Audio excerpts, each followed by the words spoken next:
que no es el único gobierno que ha intentado condicionar a la prensa, ¿no? Sabemos que en general, los gobiernos lo que hacen es, bueno, tienen un grupo en general de prensa que los apoya y otro que no tanto, y otro por ahí más neutral, y hay formas y formas de condicionar al periodismo, ¿no? Por una parte, bueno, con los aportes económicos que puede hacer un gobierno, la famosa pauta publicitaria, es una forma que se hace, que no está bien, pero bueno, sucede.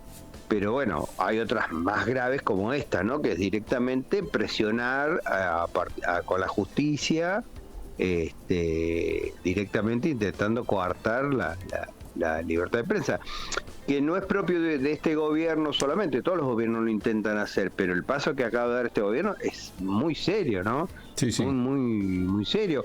Incluso quienes por ahí son más afines a este gobierno o están más de acuerdo con la propuesta que hace de modelado de la sociedad, tienen que tener en cuenta que justamente la actuación de la prensa en gran medida fue lo que permitió avanzar o quitarle poder a gobiernos anteriores, como los gobiernos kirchneristas, y hoy día, si bien es una cuestión que todavía se discute, ¿no?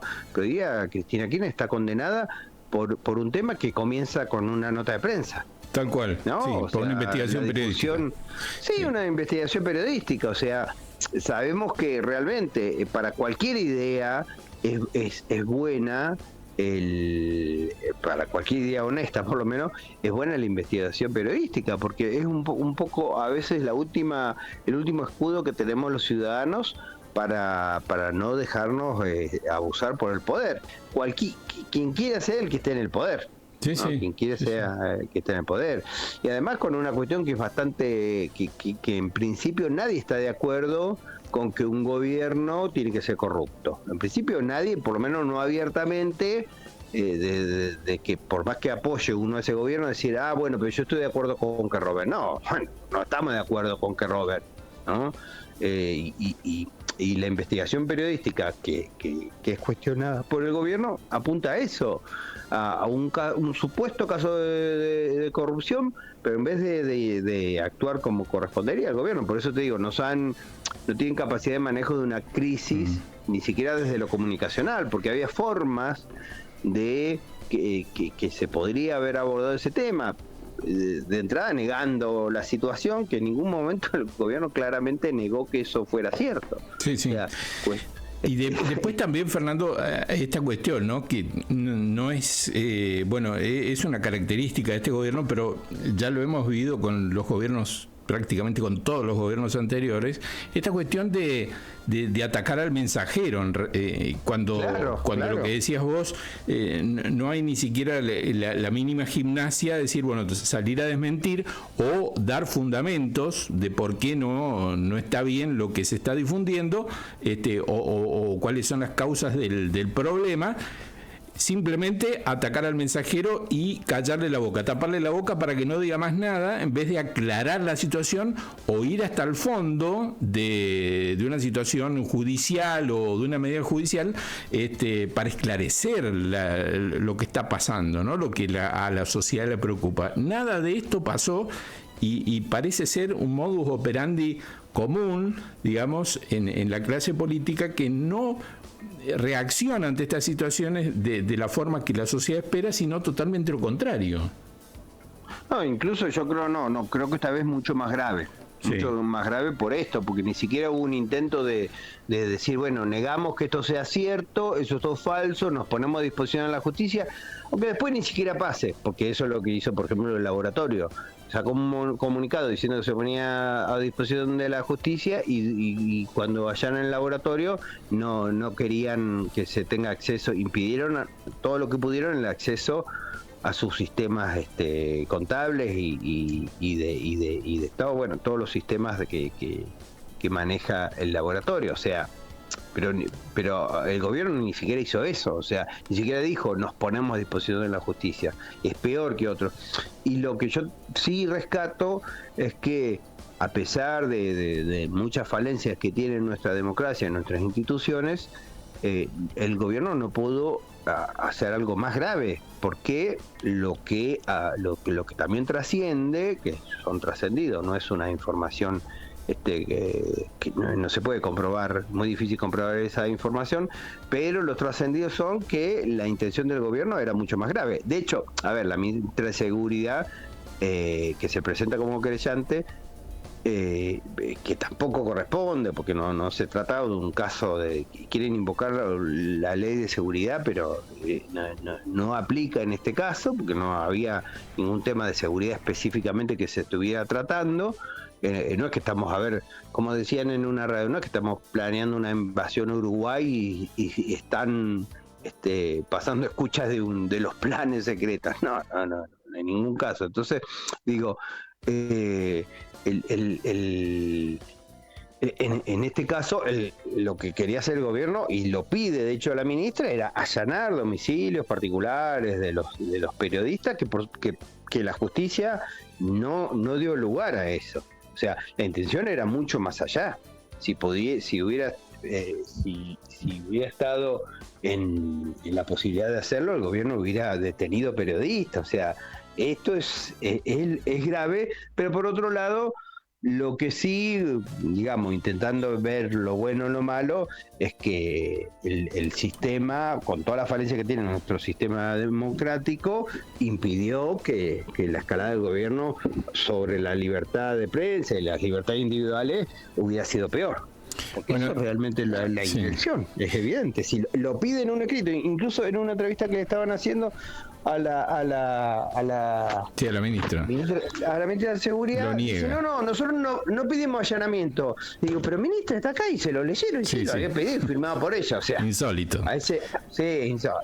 Ahora, esto es como para una clase de la facultad, me imagino, Fernando, porque también en ese sentido, ¿no? Va a servir para quienes se dedican a trabajar en estos temas en la facultad, porque es de libro. Y además, digo, la importancia de la independencia de los poderes. Digo, este es un ejemplo claro donde si la justicia tiene independencia de poder actuar, digo, actúa como freno justamente, o de contralor de los límites que el gobierno o que el Ejecutivo en este caso no debe pasar, ¿no? Claro, bueno, eso que decíamos, el peligro del totalitarismo, porque si bien, digamos, en la teoría los poderes son independientes, bueno, después esa independencia a veces es relativa, lamentablemente. A veces es relativa. Como en este caso, ¿no? Que un juez que después nos enteramos que estaba a punto de ser destituido por el Consejo de la Magistratura por múltiples denuncias que hay sobre su persona, es el juez que le hizo lugar a una medida que, analizada por algunos constitucionalistas, dicen que es una payasada. Sí. Y también directamente, ¿no? Sí, claro, no resiste ningún análisis, digamos. No, ningún análisis, o sea, le piden que el ENACOM prohíba. El ENACOM es un ente que depende del Ejecutivo, o sea, con que lo manden, alcanza. Digamos, no alcanza. Y por otro lado, tampoco tiene poder, justamente donde más se terminan difundiendo estos temas, es que son con las redes, ¿no?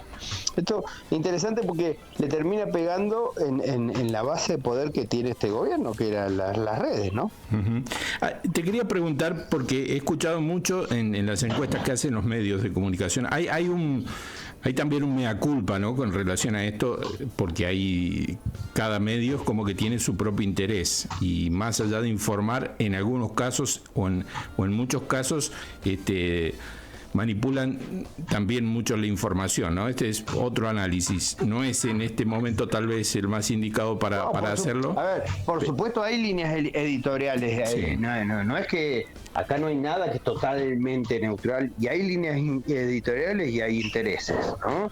Y es cierto que los medios pueden callar unas noticias y publicar otras, pero bueno, impedirle ya es otra cuestión. Porque fíjate que hasta ahora, digamos, circular en los medios un montón de información pero incluso muy fuerte, pero que no le hacía mella al gobierno hasta ahora. No le hacía como indicadores económicos que son muy malos para el gobierno, pero no le hacían mella. Ahora le tocaron uno de los temas que fue uno de los caballitos de batalla del gobierno, ¿no? O sea, estamos contra la casta, nosotros justamente la casta política muy asociada a la corrupción, y bueno, le pegaron la línea de flotación al gobierno, ¿no? Sí, lo que te quería preguntar era, he escuchado en muchas encuestas que hacen en la calle, sobre todo en estos días, los medios de comunicación en general, ¿no? Haciendo un barrido de amplio. La respuesta de la gente, sobre todo aquellos que han elegido o que han votado este gobierno, es como pidiéndole que cambie el gobierno, teniendo la esperanza de que cambie el rumbo. Digo, este comportamiento, ya analizándolo más desde el punto de vista sociológico, digamos, este comportamiento de no, digamos, de no querer cambiar de idea, sino seguir apostando o aferrados a esa esperanza o justificando, un tema que ya hemos visto acá, como esperando una alternativa o un cambio de, bueno, una línea política que parece que no tuviera, digamos, opciones o no tuviera la voluntad de tener otros caminos, sino ir por un solo camino, digamos, ¿no? Sí, acá lo que hay que entender es el fenómeno por el cual el actual presidente llega al poder. Primero que es una figura carismática y está muy centrado en él, es una figura que logra cooptar la bronca, muchos sentimientos, ¿no? En el ámbito de la sociología de los sentimientos está muy analizado este modelo que está teniendo éxito a nivel mundial. Está en Nashu, en Israel, Trump en Estados Unidos, que no son líderes que no dicen nada demasiado coherente a veces, pero o porque lo contradicen con sus acciones, pero logran captar el enojo social, ¿no?, que hay. Y en ese sentido, y es lo que se observa, y lo que también muestran muchas encuestas, que las personas siguen confiando en esa figura. El problema es que ese carisma, ese poder de concentración no es transferible. No es transferible. Y eso ya es un problema que se le da en particular a este gobierno, que no puede ser un fusible a esta situación de caos la hermana del presidente. Pero eso por una situación personal de él, ¿no? Y las personas sí pueden separar a la hermana, podrían ver que caiga la hermana porque queda afectado por una cuestión de corrupción y seguir apoyando al presidente. Ese es el tema. Acá todavía la figura del presidente no está tocada. Incluso si vos ves muchos reportajes, muchas personas dicen, no, a él no le interesa el dinero, no le interesa el dinero. Yo no creo que sea tan cierto eso, pero no creo que sea tan errado. Es probable que no sea su principal objetivo el enriquecimiento ilícito del presidente, lo que no lo convierte en una persona apta para liderar el cambio que esperaba la gente. Ese es otro tema, una persona que evidentemente ha demostrado incapacidad en muchos aspectos. Y no hay un plan específico, con esto que decía, no hay otro modelo. Ese modelo de agresión, de violento, es el que lo permitió llegar hasta ahí, que son características del líder carismático, no el tema de la violencia, pero sí hacer creer a sus seguidores que es capaz de lograr los objetivos. Lo que pasa que una vez que se accede al poder, uno lo que hubiera esperado y lo que hubiera pensado es que ese líder, ese grupo hubiera construido un armado político, y no lo ha hecho, evidentemente no lo ha hecho, no lo ha logrado hacer. Fíjate las discusiones que tiene, que mucho tiene que ver con la personalidad justamente del presidente. Si no, eso le hubiera permitido probablemente ganar más apoyos en el Congreso, lograr gobernar con consenso. Hoy lo decían también en unos programas, el presidente actúa como si tuviera el 70% del apoyo, y no lo tiene, en el Congreso no lo tiene. Y de hecho tampoco ganó por tanto apoyo, pero aunque lo hubiera tenido, después la democracia funciona así, división de poderes, ¿no? A veces no es tan fácil, en fin. Te lo doy vuelta. ciertas características o ciertos valores, ponerlo entre comillas, de sus seguidores, hacen que lo idealicen a Milei, y esto lo blinda, digamos, todavía lo blinda ante la opinión pública para seguir manteniendo ese apoyo. A un núcleo duro, sí.